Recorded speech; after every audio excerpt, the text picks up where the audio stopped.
Yes, yes, yes. Peace, peace, peace, blessings, everybody. Haki me here, the Success Scholar. Just want to drop this here joint here today. Hope you're doing well. Hope you're wonderful and having a beautiful, beautiful day. I just left an event and I had an epiphany about the future of Black people in this country, and unfortunately, uh, right now, as it now stands, and I don't mean to call individuals out directly, but I saw something that you know that I just realized that it's dangerous for Black people to get PhDs under uh, this Caucasian system, because what's happening, and I'll just be clear, unfortunately, it gives people the views and opinions that somehow they are done learning, that they don't have to listen to anybody else, and they are supposed to be the standard bearers of thought in uh, on the planet and in the Black world. And this is dangerous for us as a people. And I didn't mean to necessarily have to title this the way I did, but you know, I just saw over the years that how unfortunately individuals who go through the European educational system and they reach a level of PhD, for instance, they may not necessarily be centered enough to uh, humble themselves, to position themselves to be a strategic asset for racial, economic, business, holistic empowerment. Because basically, these school systems are creating individuals who are studying to maintain a system of racism, white supremacy. And when you have individuals that go through years and years of this, and they have not spent enough time in the development of a black centered thought and centered in their blackness, uh, it can be difficult for them to make an adjustment, to adjust, to have a level of respect for Black people that have a variety of views on many different areas that our people need, who may not have gone through the European educational system in the relevant areas that we need. So when you have, for instance, individuals who may understand certain things from a certain area and they refuse to work with other individuals, or they refuse to listen and go to events and to places to learn, they cut themselves off from the big picture. And many, just like you've heard statistics, for instance, about many college graduates that no longer read a book after they graduate college. The same thing and more can be said about individuals who get these PhDs, right? Now, I just mentioned that because I just went to something and I didn't see many Black people present, and there was a discussion, a very very deep, detailed discussion about the decline America of sorts, the automation and robotics and things of this nature. And several years ago, I read the book called, several books. Well, one was called Who Needs the Negro? Can't remember the author. I believe a Caucasian, Sidney Wilhelm. I believe he was a Caucasian. I didn't meet him, but it's an old book during the 70s. But it's Who Needs the Negro? Google it. And that in that book, it spoke about the role of automation and how automation has taken Negroes out of the economy. Now, both of them have spoken to this. I'm not suggesting that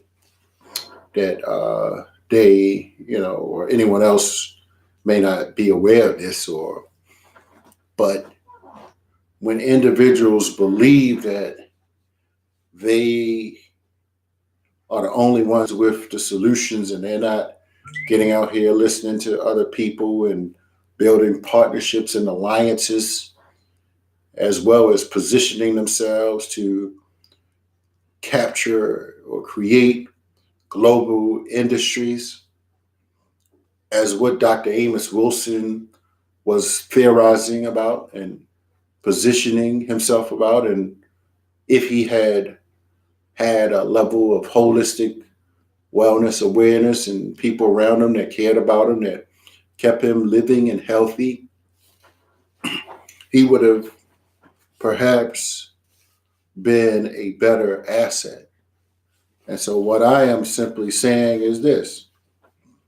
Unfortunately, we're going to have to check these individuals. We're going to have to check their centeredness. And unfortunately, most of our people are not well read. They're not, they haven't spent enough time studying our condition, studying the condition of Black people, and thinking and developing the confidence to see themselves as global leaders, global thought leaders, to put together a true movement, not just a movement, but an institution, and to understand the dynamics of the global economy and the world, and how to create and position a large segment of our population to be economically viable. And this is where I've had to evolve. I've had to think, some people are rather rhetorical in their values and their strategies. And unfortunately, if they're not studying broadly, if they're not centered in, our struggle, they won't touch upon the right scholars. They're not touching on the right scholars. They're not getting the right pieces to the puzzle. And so I just wanted to let it be known. I mean, I don't want to dwell, but I'm just saying that unfortunately, we cannot have PhD Negroes as being the core, the center of Black leadership. Unfortunately, as Dr. Carter G. Woodson in The Miseducation of the Negro laid out, he said, unfortunately, many of these people, they have been too damaged. It took Dr. Carter G. Woodson, as he said, it took him 10 years to overcome his Harvard education. So here's what my proposal is, that many of these individuals reposition themselves under persons who are centered and understand the realities of Black people and history, and those who have positioned themselves, like myself, to ensure that many of us, who have been studying these various global forces and who have a message that can save a large percentage of our population, right? And so this is why, unfortunately, we need individuals, for instance, that's going to study the Kunjufus, the Dr. Amos Wilson, right? We need individuals who are going to study the Akbars and the Barudis and the Cambones, right? We need individuals that's going to be on the business side and study many of the great business individuals, the Reginald F. Lewis's, the Dr. Randall Pickett's, the CEO Mike Roberts. Even many who people are considering Negroes, the business gurus and tycoons, right? Now, there was a picture floating around, and I don't want to make people think that this is a kind of a bourgeoisie discussion. There was a picture floating around that someone had and said something about Magic Johnson and Michael Jordan was better than two billionaires or something to that effect. And somebody posted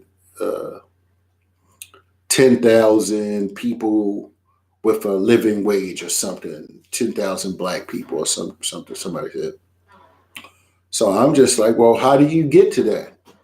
How do you get to that, right? And I just saw Minister Farrakhan's Savior's Day address. And I'm just like, man, we got to get to the core of what's going to keep our people alive and free and developing their future economic opportunity. I mean, we can't afford to go another day, another week with all the extra fluff that some of these people are having conversations around. Granted, I believe both of these who I've highlighted have some strategic, good points, right? But I think that at this time, unfortunately, they've run the the time of their evolution, of their development.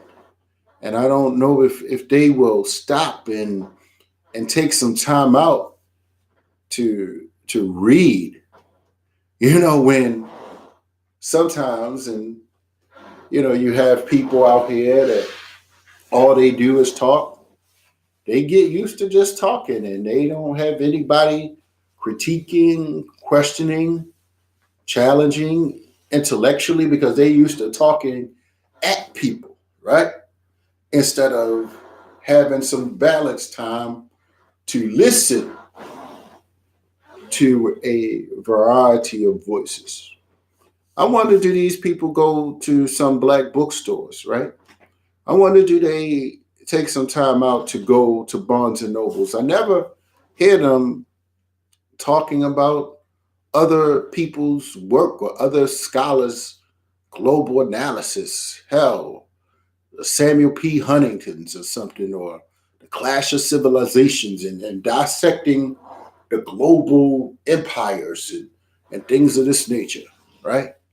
I mean, we need people that see what's going on in this world today from many different forces, and many of them are good.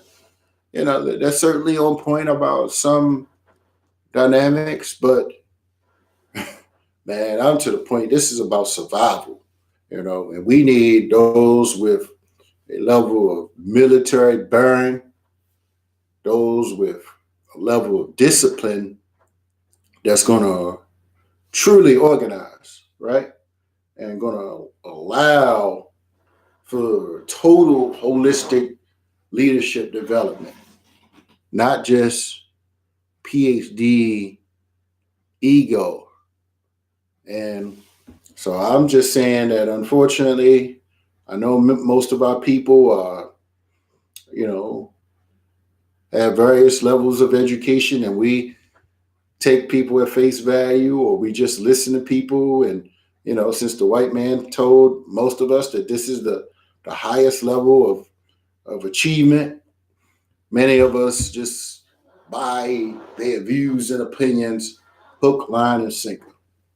And so I'm just here to say today, time's gonna have to change, right? And I will be specific in the future. I'm gonna, maybe make this a series so that I can be specific about where specifically some of the miseducation comes from. And I alluded to that by both of their failures to mass market many of the brothers and the sisters that I mentioned earlier, into the hands of our young people, while you have the voice, or I'm sorry, or the ear of the masses of Black people, right? It's the same thing that Farrakhan did too some years ago. 2015, the 20th anniversary of the Million Man March in Washington, D.C. Didn't have Dr. Francis Cress Welsing, didn't have Anthony Brada, didn't have Malik Shabazz, didn't, had the Cheeks doing the queer libations instead of Nana Kwabena Brown, who's in D.C., the most senior priest in the Yoruba tradition, and Washington, D.C. When you go to a particular town in African tradition, it's your duty. You're supposed to go to the most senior priest in that community. I don't know who in the hell is this Cheeks, Rainy Cheeks or something, thinking the LGBT community at the Million Man March or whatever, whatever it was called. So I'm just here to say today that we need more informed leaders, more conscious leaders, more balanced, more holistic leaders to move our community forward. We need more success scholars and thinkers in our community, those who have been centered in studying our history and positioning our community to form communities and to build institutions and to protect the institutions that we already have. And that is what I believe sincerely should be the priority, as I have attempted to support and partner with the several institutions that we have within our community that are still there, that we can help to mold and shape and position some of the best and brightest of our minds so that we have a great and prosperous future. So with that being said, I will say yes, do read The Miseducation of the Negro so you won't think I'm crazy by critiquing PhD Negroes. It's not a jealousy thing.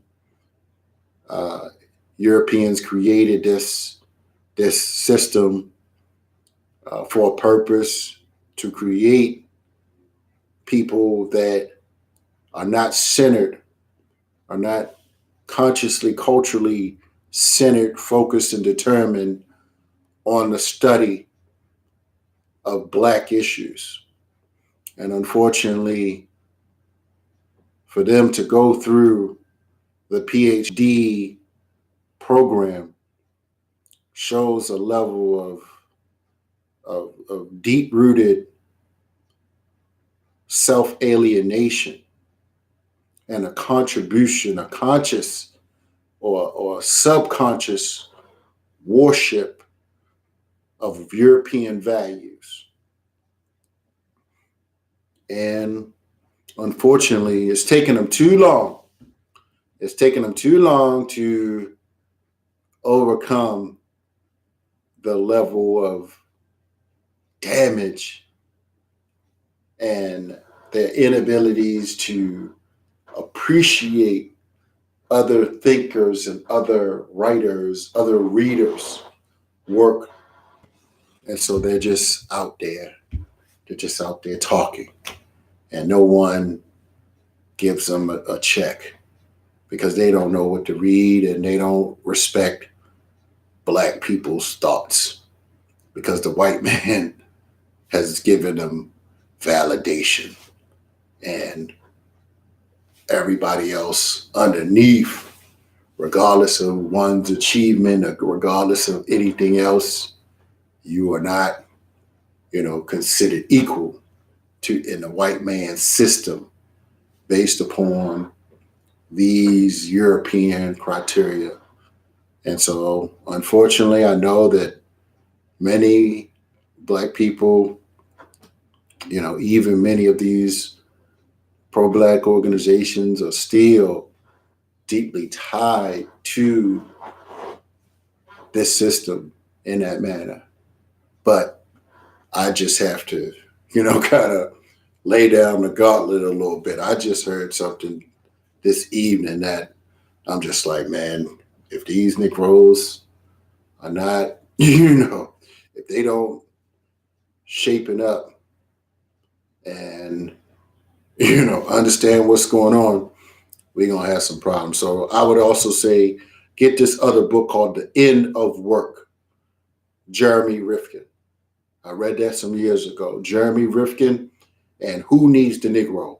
That's an old one, but you probably can find The End of Work. And they talk about, I believe, if I'm not, can't recall, they do speak about Black people in that and how technology, and there's some more contemporary works that are out here that's going to talk about the level of unemployment and underemployment in the Black community. And that's all I'm going to need in terms of individuals with real tangible solutions. So that's what I have to say today. This message is for those that can get it, those that appreciate it, and again, those that are ready to do the real work. And it's time. We got to draw some lines in the sand where real thinkers, real builders, real leaders are going to have to organize for real power. So that's all I have. I'm out. Holla at the Success Scholar.